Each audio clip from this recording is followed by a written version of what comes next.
শয়তান সবচেয়ে বেশি খুশি হয় কোন কাজে? এটা আমরা অনেকেই জানি না। শয়তান কিন্তু মানুষকে ধোঁকা দিয়ে বোকা বানিয়ে জাহান্নামের পথ দেখায়। শয়তান যেই কাজগুলো করে তার ভিতরে সবচেয়ে বেশি খুশি হয় সংসার ভেঙে দিলে।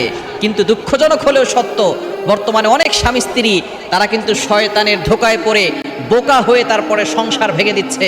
মনে রাখবেন, এই সংসার ভাঙলে শয়তান সবচেয়ে বেশি খুশি হয়।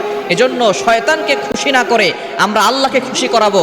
ছোটোখাটো বিষয় নিয়ে টুকটাক ঝগড়া হবে, স্বামী স্ত্রীর ভিতরে কথা কাটাকাটি হবে, কিন্তু কখনো বিচ্ছেদের কথা বলবেন না, তালাক শব্দ উল্লেখ করবেন না।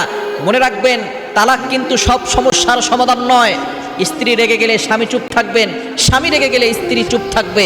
এটাই হচ্ছে ইসলামের একটি নির্দেশনা। এজন্য অবশ্যই আমাদেরকে সতর্ক থাকতে হবে। কখনো সংসার ভেঙে দেওয়ার চেষ্টা করবেন না। আপনি সবসময় সংসারটাকে জড়িয়ে দেওয়ার চেষ্টা করবেন, তাহলেই আল্লাহ খুশি হবে। সংসার ভেঙে গেলে শয়তান সবচেয়ে বেশি খুশি হয়ে যায়।